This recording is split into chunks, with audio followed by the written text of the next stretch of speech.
Assalamualaikum, salam sehati sejiwa. Program Dalam Radar edisi 28 Ogos 2015. Saya Ziana Nasir dan saya Hezri Rahil.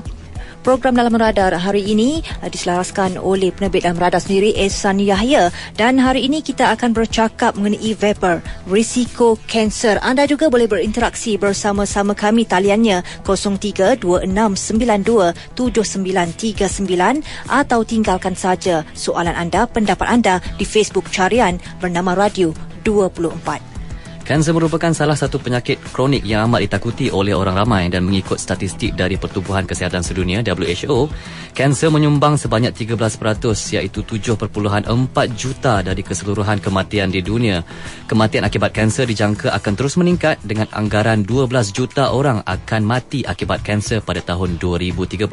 Di Malaysia sendiri, kita menghampiri peralihan epidemiologi yang mana penyakit-penyakit kronik yang berkaitan dengan gaya hidup seperti kardiovaskular dan kanser semakin meningkat dan terkini ancaman daripada vapor ataupun rokok elektronik juga dikhawatiri boleh menyumbang kepada kanser. Dan bersama-sama dengan kami ketika ini, Pegawai Perubatan Pusat Saringan Kanser Persatuan Kanser Kebangsaan Malaysia, Dr. Dalilah Kamaruddin. Assalamualaikum, Doktor.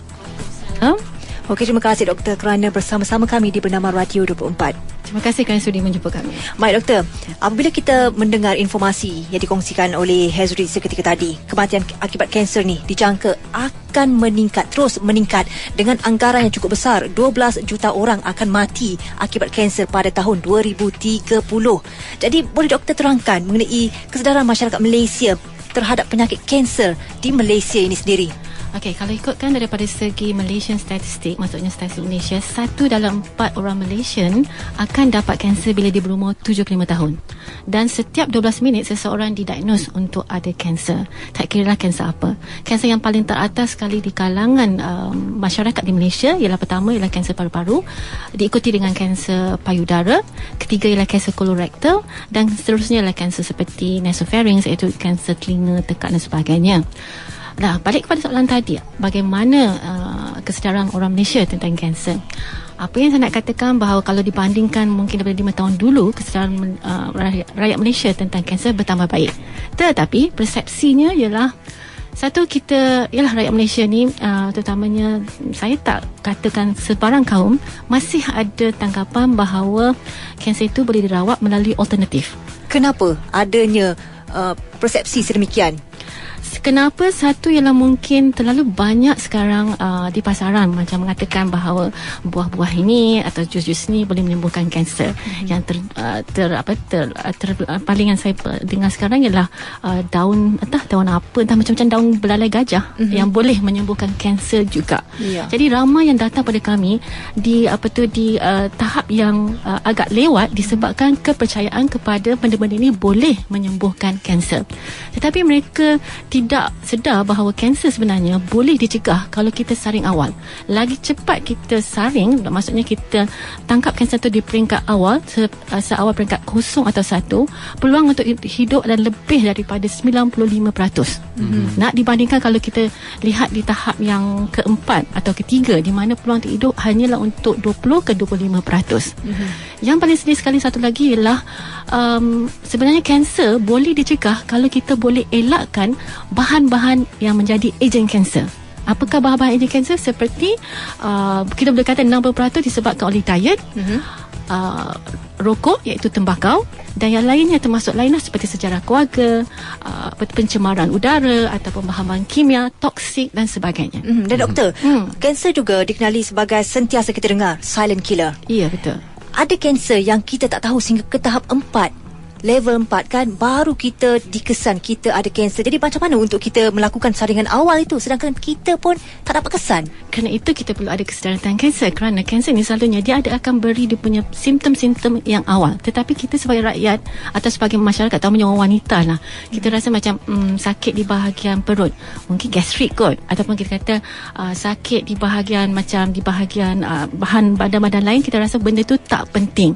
Jadi kita macam kita kata kita terlepas pandang.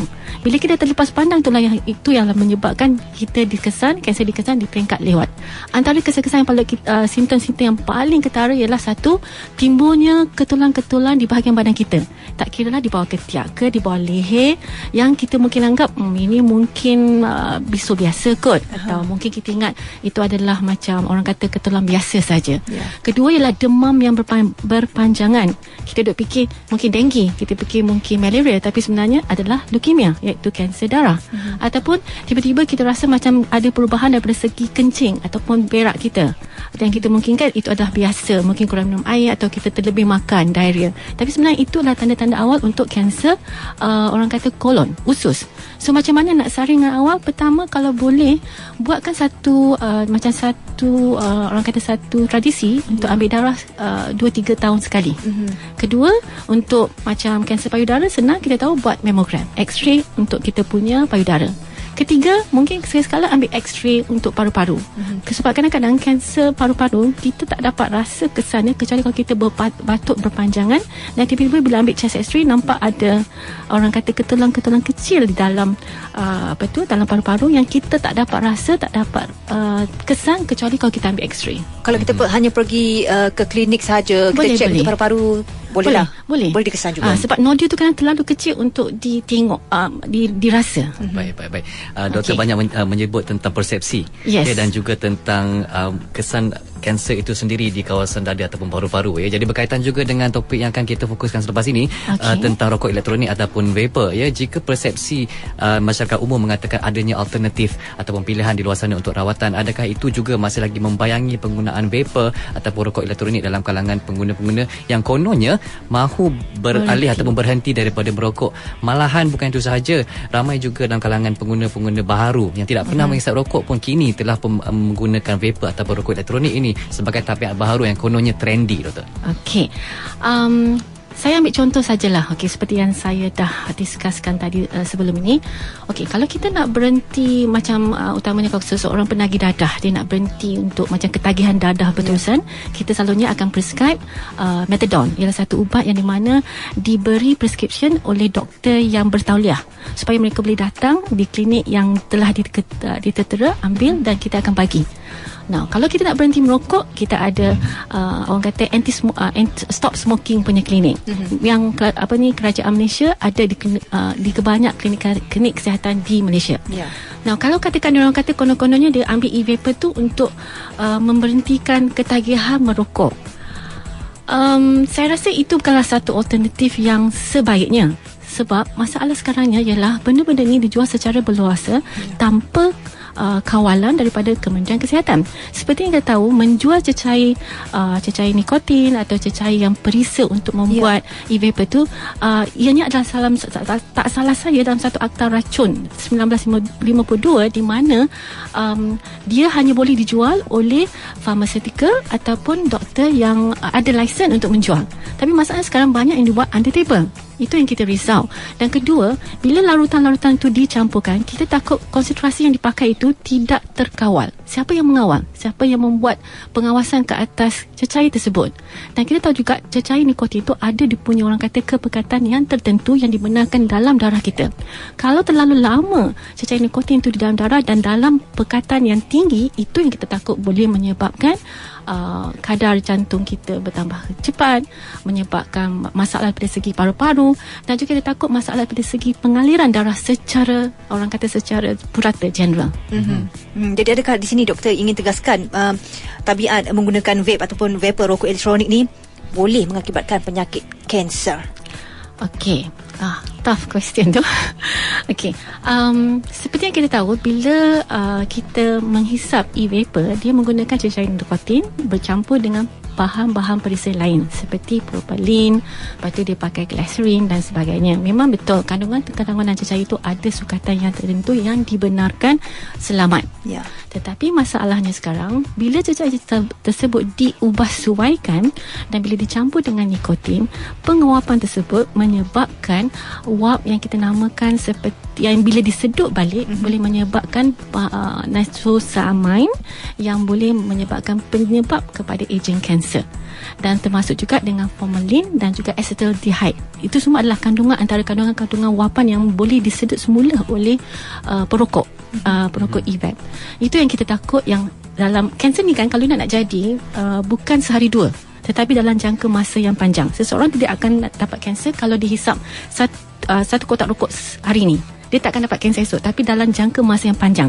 Jadi yang ini juga yang kami risau, kalau seseorang tu dah mula start pada awal menghisap e-vapor, ada budak seawal 14 tahun dah start. Sebab vapor sekarang dah hadir dalam bentuk stick. So kalau dia start awal cara gaya hidup yang tidak sihat ni, kita takut nanti di kemudian 20 tahun kemudian dicampur dengan pencemaran udara yang sekelilingnya, rakyat Malaysia akan 100%, na'udzubillah, akan tinggi dia punya risiko untuk menghadapi sebarang kanser. Jadi itu yang saya risau, yang kalau tidak digunakan dengan betul. So kalau berbalik pada soalan Cik tadi, sama ada ianya boleh menjadi alternatif kepada untuk berhenti merokok, buat masa sekarang saya rasa ianya lebih kepada satu trend dan sebagai satu alasan untuk tidak berhenti merokok. Baik, anda boleh hubungi kami di talian 0326927939 ataupun Facebook bernama Radio 24 dan Twitter bernama Radio 24. Jika boleh kita katakan sekarang ini mungkin kajian masih lagi perlu dilakukan untuk rokok elektronik ini. Tetapi kalau kita lihat sendiri dari kesan asid nitrik itu ataupun bahan kimia yang doktor sebutkan tadi, apa yang telah pun diketahui tindak balasnya terhadap badan kita? Okey, saya nak betulkan situ, bukan asid nitrik ya. Okey. Alright, kerana apa yang nak saya cakap kan, bahawa barang-barang seperti nitrosamine berbeza dengan asid nitrik. Okey. Bercampur dengan acetaldehyde dengan formalin. Bahan-bahan itu adalah dalam macam building ataupun kapur barus tau. So kalau disedut dan dihirup dalam jangka masa panjang, yang itu boleh menyebabkan kepada aging karsinogen. So memang kalau diikutkan jangka masa panjang, boleh menyebab kepada kanser.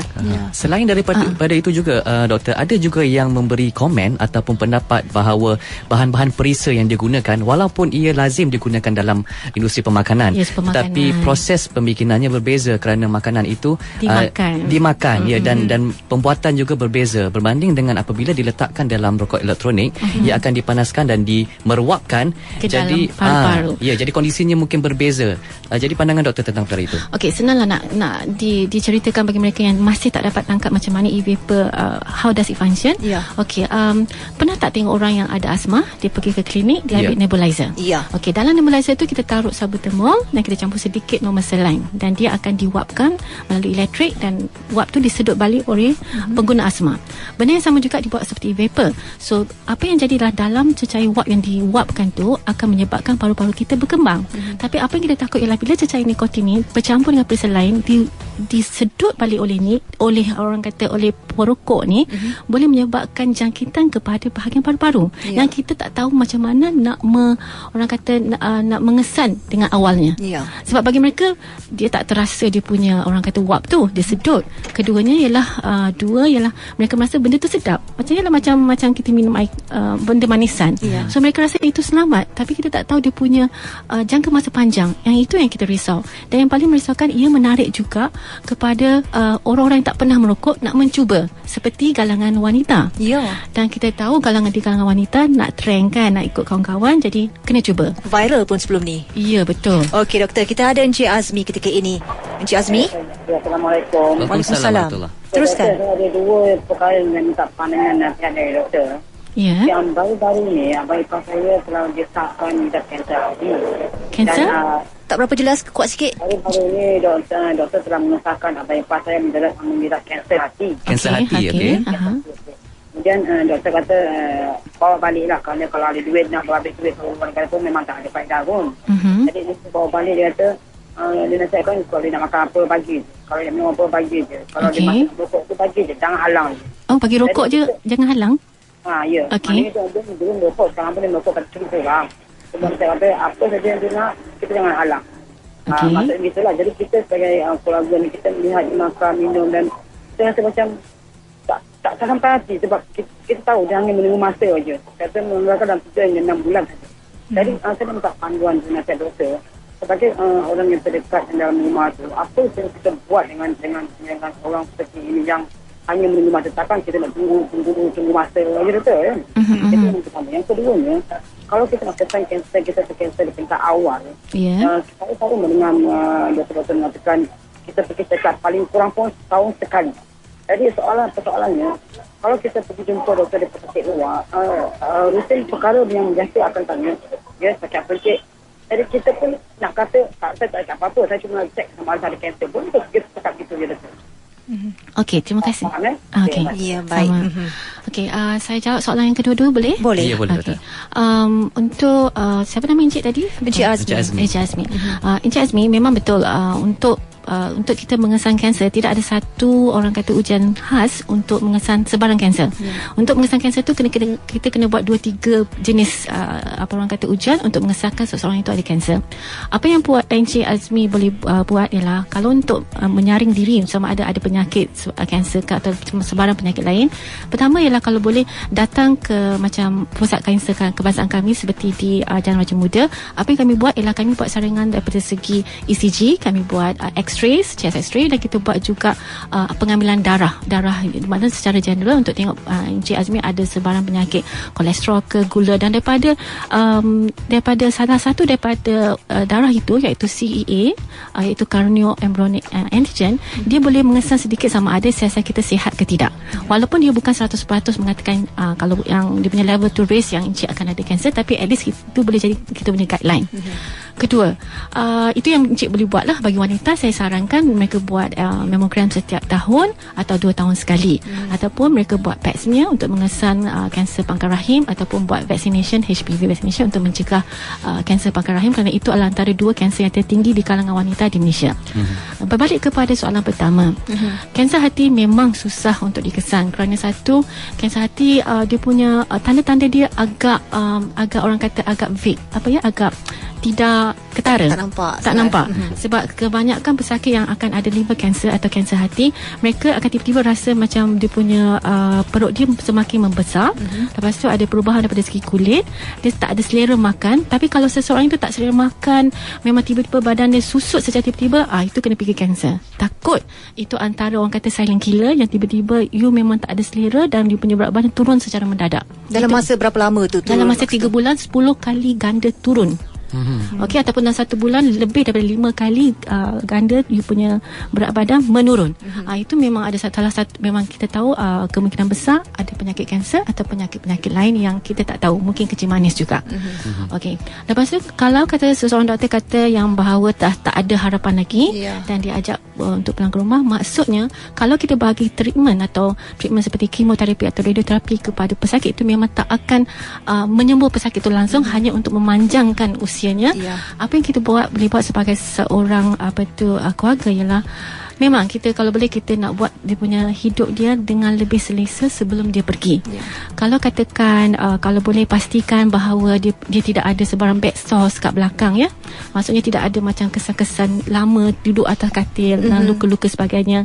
Pastikan dia bersih, pastikan dia tidak ada jangkitan yang lain pula. Sebab bila seseorang pesakit dah ke arah nak pergi tu, mereka punya daya imunisasi semakin rendah. Kita tak mahu paru-paru dia terlibat, jantung dia terlibat. Jadi kalau boleh kita pastikan dia masih juga cuba bagi pemakanan yang sihat dan berkhasiat supaya dia boleh menjalani hidup-hidup akhirnya dengan gembira, dan kalau boleh riangkan dia. Sebab mereka sangat memerlukan orang kata daripada segi kaunseling dan semangat. Itu yang terbaik, Doktor. Baik, dan Encik Anwar di talian sekarang ini. Assalamualaikum Encik Anwar, silakan. Hello Encik. Ya, Encik Anwar, teruskan. Saya nak buat pertanyaan. Ya, teruskan. Kalau macam kanser ni, macam makanan yang bakar-bakar ke, macam sate ke, kan, ayam bakar ke, boleh menyebabkan kanser ke? Itu saja ke? Dan satu lagi, kalau orang yang kerap buang air kecil, dia boleh macam ada kanser ke, apa masalah dia ke? Okey, terima kasih Encik Anwar. Okey, sama-sama. Okey, ini memang soalan favourite. Adakah barbecue boleh menyebabkan kanser? Seperti saya keterangkan tadi, kanser bukan terjadi seharian. Dia berjadi sepanjang beberapa tahun yang kita punya habit kita yang dia build up boleh menyebabkan kanser. Nah, apa jadilah kalau kita makan benda-benda yang terlalu banyak macam sate, barbecue, dia ada karbon-karbon yang boleh bila diserap boleh menyebabkan perubahan daripada segi sel-sel dalam badan kita, DNA kita. Itu yang kita takut boleh menyebabkan kanser in the long run. Memang betul. Nasihat saya nak makan sate, makanlah, tapi janganlah makan tiap-tiap hari sampai 100 cucuk. Okey. Sate tu maknanya kan ada orang suka sate yang sedang-sedang, ada suka yang betul-betul masak garing sampai dah ada hitam kan. Mana lagi baik? Okey, kalau boleh jangan garing sangat. Okey. Sebab seperti saya kata tadi, boleh makan tetapi jangan terlalu kerap dan terlalu dalam kuantiti yang banyak. Okey. Soalan kedua tadi ialah kerap buang air kecil. Nah, kerap buang air kecil ada banyak sebab. Salah satu sebab kalau siapa tadi lupa nama dia? Encik Anwar. Kalau Encik Anwar dah 60 tahun ke atas, saya akan risau lebih kepada prostate cancer. Ataupun dia ada masalah prostate dia semakin membengkak yang menyebabkan ada tekanan pada dia punya pundi kencing yang menyebabkan dia kerap nak kencing. Kedua ialah kena cek juga dia ada diabetik ke tidak. Kalau dia diabetik pun dia akan selalu buang air kecil. 3, kita takut bahawa dia jenis minum air banyak, pergi toilet lebih lah. Okey, so banyak sebab kenapa seseorang itu kerap buang air kecil. Okey doktor, dan berbalik kepada persoalan tentang rokok elektronik ataupun vapor tadi ya. Jika sebelum ini kita mengetahui ya tentang adanya laporan-laporan yang mengatakan kononnya vapor itu selamat, tetapi ada juga laporan yang mengatakan juga bahawa vapor itu ada risikonya. Jadi yang mana satu yang mana satu yang betul, yang mana satu yang tepat doktor? Okey, seperti saya katakan tadi bahawa e-vapor baru dalam pasaran dalam lebih kurang 10 tahun lebih. Dan masih banyak kajian yang telah dibuat untuk memastikan sama ada dia selamat atau tidak. Tapi kami berpegang kepada satu, mengikut bagi Persatuan Kanser Kepala Malaysia, kami berpegang kepada WHO yang mengatakan bahawa e-vapor atau e-cigarette ni lebih kurang sama seperti merokok, dan ia bukanlah pengganti kepada merokok untuk berhenti merokok. Jadi berpegang pada situ, banyak sangat kajian telah dibuat. Ada yang orang kata berbagai-bagai school of thoughts, yang mungkin satu pihak saintis mengatakan yang ini lebih kepada, yang satu lagi tidak. Tapi ada juga banyak kajian dibuat di Jepun sebenarnya. Dia test on certain things, and mengikutnya mereka katakan bila kita terlalu banyak menghirup ke e-vapor ni boleh menyebabkan imunisasi kita, kekebalan kita menurun. Sebab of course kita sedut ke dalam paru-paru. 2, ada juga mengatakan bahawa bahan-bahan cecair macam saya kata tadi bila dicampur adukkan, diluapkan semula, menyebabkan bahan karsinogen macam saya terangkan tadi. Dan ada juga yang seperti saya ada satu study di UK yang mengatakan bahawa mereka telah buat kajian selama 5 ke 6 tahun bahawa konon-kononnya bagi mereka yang nak berhenti merokok, dia cuba bagi e-vapor ni, mereka nampak penurunan dan boleh menyamakan selebih daripada 8 juta kematian disebabkan merokok boleh menurun kepada 4 juta. Okey, nak tanya pendapat saya masih mengatakan bahawa saya ikut WHO. Sebab WHO ada lebih ramai saintis-saintis yang mereka buat kajian lebih memanjang. So kita tak nak macam orang kata terlalu tertumpu pada satu study. Kita nak tengok study itu dalam jangka masa yang panjang untuk mengetahui dia punya kesan. Rokok sendiri pun kita ambil bertahun-tahun untuk mengatakan dia ada lebih daripada 400 bahan kimia dalam satu batang rokok tu. Maksudnya kalau kita merokok satu batang rokok seperti kita makan amonia, kita makan arsenik dan sebagainya. So e-vapor atau e-rokok ni baru dibuat kajian dalam 10 tahun kebelakang ni, dan itu pun dah menunjuk ke arah sana. So fikir sendirilah. Okey, baik. Kita bersama-sama Encik Silva ketika ini. Encik Silva? Halo. Selamat petang Encik Silva, teruskan. Halo doktor. Soalan saya. Baru-baru ni Menteri Kesihatan ada buat satu pengumuman bahawa dia minta vapor ni ditangguhkan bagi 2 bulan menunggu kajian yang bakal diumumkan. I think dalam media benda itu telah disiarkan. Itu soalan pertama. Soalan kedua, walaupun vapor ni, saya bukan perokok, merupakan satu benda yang bahaya, dan saya ada melihat rokok-rokok yang paling murah, yang mana kita mudah peroleh daripada kedai-kedai, yang mana yang menghisapnya adalah budak-budak, generasi muda. Jadi soalan saya pada doktor, vapor ni bahaya, rokok bahaya, ataupun rokok yang tak bernama tu bahaya? Itu sahaja soalan saya doktor. Dan apakah tindakan kementerian ataupun Pusat Kanser bagi membendung perjalanan ni? Terima kasih. Terima kasih Encik Silva. Okey, saya jawab soalan nombor 2 dulu. Seperti biasa saya suka nombor 2 kot. Okey, antara e-rokok, rokok biasa dan rokok yang tak bernama. Ingat tak dulu kita satu trend di mana e-shisha juga bukan shisha juga lah satu benda yang macam trend. Kalau nak ikut tanya saya rasa apa yang saya nak tegas sekali, tiga-tiga saya akan kata bahaya. Okey. Kenapa? Ialah seperti yang saya dah terangkan tadi, seperti sebelumnya, memang dah ada kajian dan sebagainya. Nah, soalan pertama, 2 bulan untuk kajian, cukup ke tu? Saya rasa Kementerian Kesihatan telah mengeluarkan satu statement sebenarnya dalam 2013 tentang e-cigarette atau e-vapor ni. Bagi saya, Kementerian Kesihatan telah menjalankan ujian sebenarnya sejak tahun tu dan mungkin sebelum tu lagi. Cuma sekarang ni mereka nak pastikan dengan 100% dan yakin bahawa benda ini berbahaya. Which I think memang dia orang tahu berbahaya. So, adakah 2 bulan tu cukup? Saya rasa memang cukup. Bagi pihak doktor sendiri, sesama kami pun rasa lebih baik put a stand now rather than kita biarkan benda tu berlarutan. Ya, baik. Dan apakah kami punya fungsi kami sebagai National Cancer Society? Okey, kami memang sentiasa memberi orang kata ceramah di luar kepada budak-budak sekolah, budak-budak colleges, corporate dan sebagainya. Kami memang berpegang teguh bahawa merokok adalah salah satu bahan-bahan yang menyebabkan kanser. 60% daripada kanser adalah disebabkan oleh merokok dan diet. Ya, tidak boleh dinafikan lagi. Ya.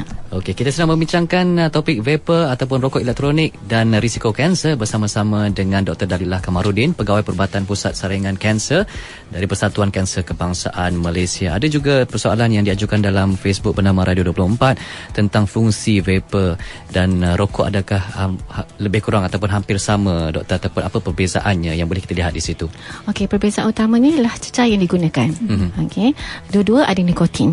Ya. Nikotin dalam banyak mana pun, sama ada you sedut ataupun dalam darah, plasma darah, boleh menimbulkan kesan kepada orang kata kita punya pengenalan darah dan juga jantung. Jadi kalau ada nikotin, kita takut nanti apa-apa pun orang akan lebih ketagih kepada nikotin. Dan kita tahu nikotin adalah penyebab utama juga, antara penyebab utama untuk kanser. So itulah antara perbezaan utama antara e-vapor dan juga merokok. Okey, sekarang ini kita bersama-sama Haji Alias. Assalamualaikum. Ya, Waalaikumsalam warahmatullahi wabarakatuh. Ya, kepada doktor, ini lambakan makanan-makanan tambahan, suplemen, vitamin di pasaran ya doktor ya. Jadi ada satu selebriti doktor ya, mungkin dikenali lah, dia memakan sehingga 40 biji suplemen satu hari. Oh, subhanallah. Macam mana dia telan tu semua tu? Kemudian dia mengatakan untuk rambut, untuk mata, untuk kulit. Saya rasa, saya tak tahulah di mana dia dapat fakta-fakta ini. Okay. Dan akhirnya selebriti ini mendapat kanser yang dah meninggal.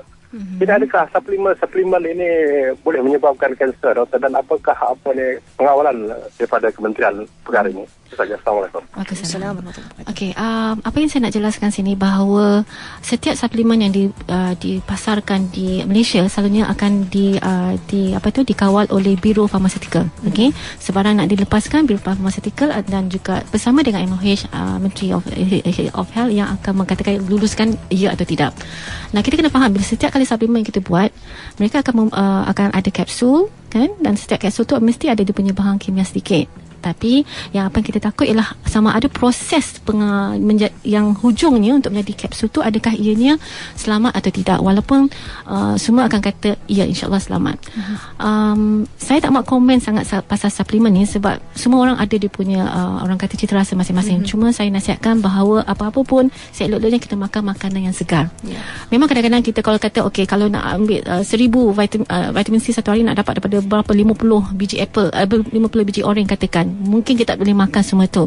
Tapi apa kita perlu ingat bahawa sebarang yang kita makan jangan berlebihan. Kalau boleh janganlah makan sampai 40. Saya rasa memang orang kata terlalu sangat. So soalan dia, adakah suplemen itu selamat? InsyaAllah, tetapi janganlah sampai keterlaluan. Apa-apa pun kita perlu kesederhanaan.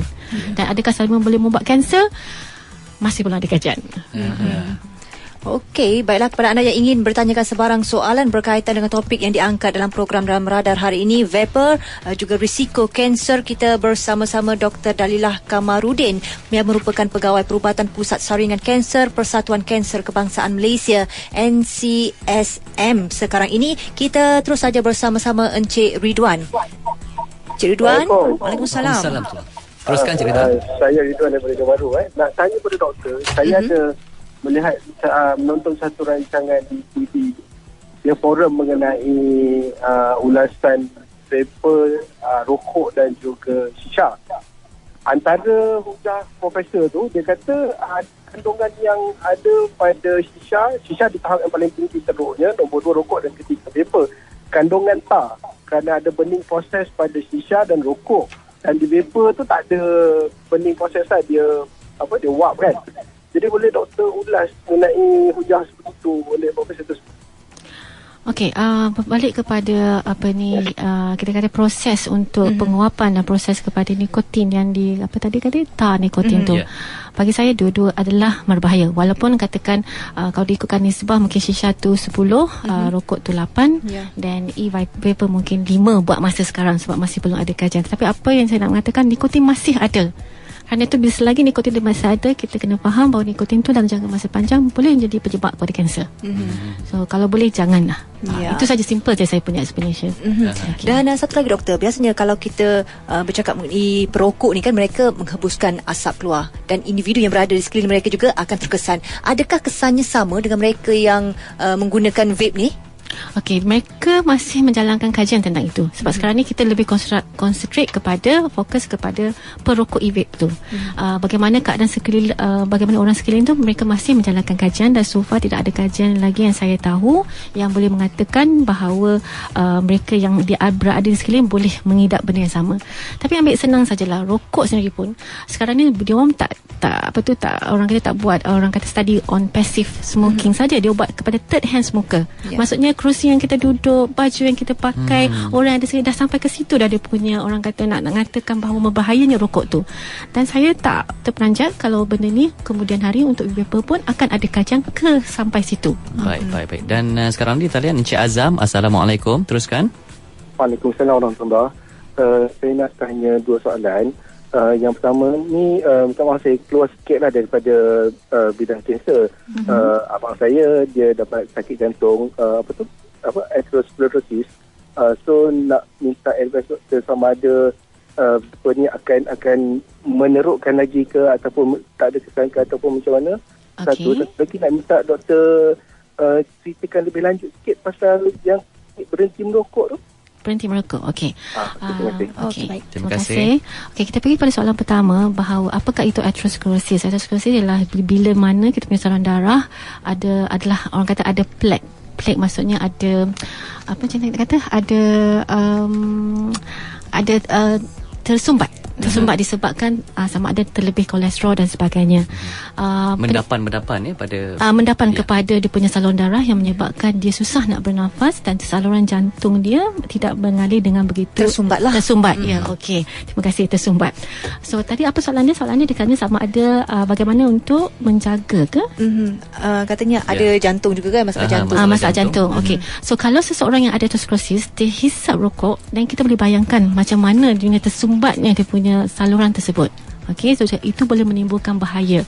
So kebanyakan yang kita buat kajian, kita mendapati bahawa kebanyakan orang yang sakit jantung yang ada atherosclerosis memang adalah perokok tegah juga. Soalan kedua ialah tadi apa soalan kedua? Tip ataupun panduan untuk berhenti merokok. Untuk berhenti merokok. Okey, di Kementerian Kesihatan Malaysia, di setengah-setengah klinik kesihatan ada orang kata klinik khas untuk berhenti merokok. Di National Cancer Society, insya-Allah bulan 9 kami akan ada satu klinik khas untuk berhenti merokok juga. Apa yang kami buat di sana, kami akan ambil history sejarah tentang perokok ni yang betul-betul nak berhenti. Kita akan tengok mana kesesuaian dia, berapa dia hisap dalam satu hari, dan kita akan guide dia perlahan-lahan untuk berhenti merokok sampai dia habis. So selalunya dalam masa 6 bulan kita bagi period untuk selama 6 bulan. Kalau tak boleh berhenti merokok juga, dan kita start cuba satu-satu, mungkin melalui mengunyah gam ataupun melalui nicotine patch. Atau kalau tak boleh, kita cuba secara counselling. Baik. Dalam konteks sosial ataupun mungkin kemasyarakatan pula, doktor, ya, kalau kita lihat proses untuk bagi untuk menentukan status rokok, ya, melalui beberapa dekad juga, ya, sehingga kini kita ketahui tentang bahayanya rokok, tetapi ada juga tentangan, ada juga cabaran sehingga ke tahap ini oleh mungkin syarikat pengeluar, oleh masyarakat sendiri, oleh pengguna, oleh peniaga dan ramai lagi. Jadi bagaimana sekarang ini proses untuk kita menetapkan status untuk rokok elektronik elektronik ataupun vapor, adakah juga menghadapi tentangan ataupun ada sokongan-sokongan di luar sana daripada pelbagai pihak untuk kita mendapatkan kata putus yang sebenar tentang rokok elektronik ini? InsyaAllah, satu, kita akan tunggu keputusan Kementerian Kesihatan dalam masa 2 bulan. Kedua, seperti yang telah kita buat untuk rokok, apa yang kita buat, kita akan beri kesedaran tentang bahaya-bahaya merokok atau bahaya-bahaya e-vapor ni kepada golongan-golongan muda terutamanya, sebab kita mahu mereka lead a healthy lifestyle. Dan ketiganya ialah of course kita perlukan sokongan daripada Kementerian Kesihatan, daripada bahagian farmaseutika sebab dia menggunakan cecair, dan juga NGO dan juga badan-badan kesihatan yang lain yang bersama-sama untuk memberi penerangan tentang apakah itu e-vapor sebenarnya dan bagaimana ia boleh menjerumus kepada orang kata kesihatan yang tidak baik. So insyaAllah di Kanser Kebangsaan Malaysia, Pusat Kanser Kebangsaan Malaysia, kami 110 lah atau 200% lah berdiri tegak dan mengatakan bahawa yang e-rokok ni atau e-vapor ni adalah boleh menjadi penyebab kepada kanser. Yang penting sekarang ini masyarakat perlu menerima secara terbuka, ya doktor. Ya, satu, menerima secara terbuka. Okey, kita tengok dia punya pros and cons, tapi kalau nampak banyak dia punya cons dia dan kita terpaksa menerima hakikat bahawa benda ni bukanlah satu cara alternatif untuk berhenti merokok. Dan kita perlu tahu bahawa ini amatlah penting untuk golongan muda. Sekarang ini kita bersama-sama Encik Muhammad Atlah. Assalamualaikum. Hello, Waalaikumsalam warahmatullahi. Ya, teruskan. Okey, doktor, saya bukan perokok, saya tak pernah merokok. Umur saya sudah hampir 50. Alhamdulillah. Tapi saya rasa pasal vapor ni, kerajaan kalau betul nak tindakan Kementerian Kesihatan, satu double standard dah. Maksudnya? Sebab apa saya cakap? Kita cuba nak menunjukkan bahawa vapor ni tak bagus. Tapi in the same time, benda yang tak bagus sejak berpuluh-puluh tahun dulu, kita tak pernah stop. Kita tengok merokok contohnya, Majlis Fatwa dah keluar kata tak haram. Kementerian Kesihatan kata punca bara, benzoyl peroxide yang dalam tepung, dalam sirap, dalam apa sekalipun, makanan pun punca bara. Tapi saya nampak macam mencurah air di tahun keladi. Saya ingat kajian untuk vapor tak payah buat langsung. Pasal at the end of the day, keputusan dia akan sama macam apa yang terjadi pada barang-barang yang dah disahkan sebagai ejen bara. Saya ingat tak payah buat kajian. Buat rugi duit kerajaan. Lebih baik gunakan untuk buat rumah-rumah orang susah. Boleh buat bantu orang susah dan sebagainya. Terima kasih doktor. Itu pandangan saya. Terima kasih Cik Watlah. Terima kasih. Saya memang setuju. Bukan nak kata setuju hasil sepatutnya, tapi memang betul. Apa-apa pun orang kata akta yang dibuat oleh kerajaan harus disokong oleh semua masyarakat. Maksudnya bukan satu masyarakat saja menyokong, kesemuanya. Dan of course benda ni memang ambil masa dan perlu diserapkan ke dalam semua generasi masyarakat kita untuk memahami, dan perlu ada pengawasan yang sepenuhnya pada semua pihak, bukan satu pihak saja. Ya.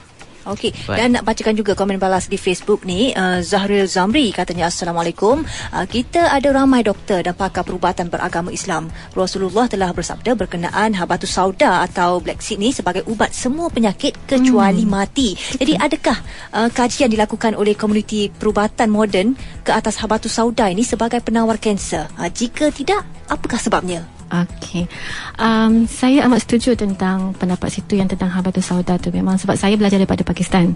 So di Pakistan memang mereka amat menekankan tentang penggunaan habatus sauda, madu dan juga kurma dalam segala perawatan mereka. Saya seru pada golongan-golongan yang ada orang kata association yang boleh membuat kajian tentang habatus sauda. Kita perlu ada penyelidik-penyelidik Islam, doktor ataupun saintis yang boleh untuk buat untuk habatus sauda. Saya seru pada sesiapa yang mahu datang forward untuk buat, kerana mana tahu boleh menjadi orang kata ubat kepada segala penyakit. Kita yakin bahawa usaha untuk menangani gejala kanser ini baik sama ada puncanya daripada merokok, daripada vape, daripada pemakanan ataupun gaya hidup kita, tetapi yang paling penting sekali adalah kesedaran itu.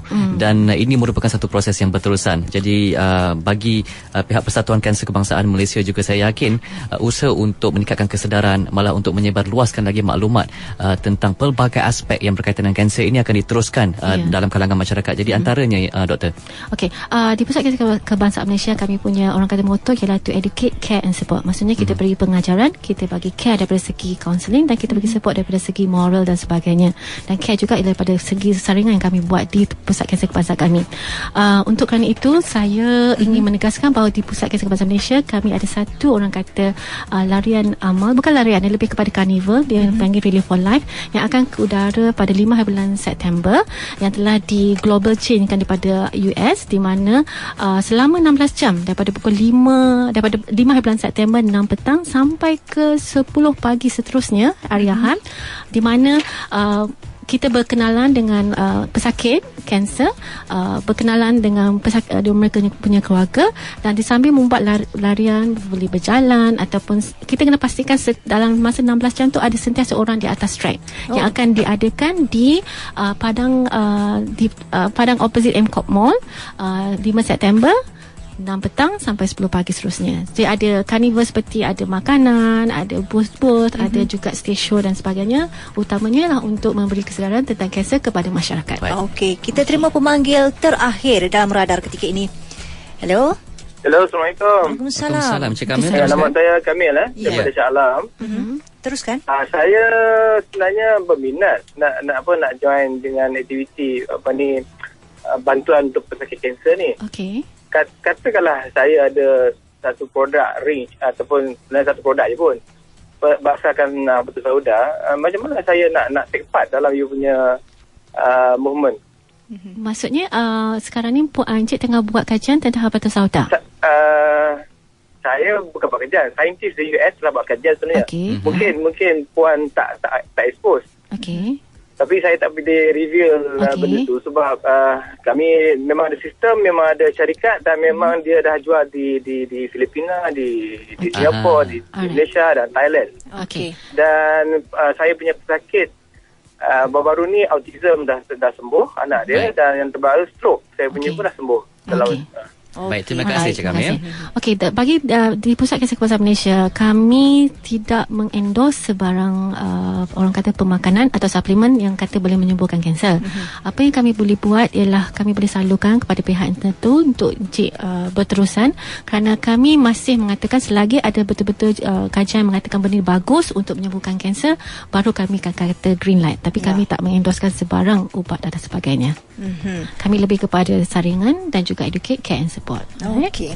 Baik, terima kasih Dr. Dalila Kamarudin, Pegawai Perubatan Pusat Saringan Kanser dari Persatuan Kanser Kebangsaan Malaysia NCSM, yang baru saja mengupas tentang rokok elektronik ataupun vapor dan kaitannya dengan risiko kanser. Dan sekali lagi, untuk semua pengguna adalah lebih baik untuk kita menghentikan penggunaannya buat sementara waktu sehingga keputusan mengenai risikonya akan diumumkan dalam tempoh lebih kurang 2 bulan dari sekarang. Okey, baiklah, nampaknya dalam radar berakhir di sini. Saya Zainal Nasir dan saya Hezri Rahil, mewakili penerbit dalam radar Ehsan Yahya. Kita berakhir di sini.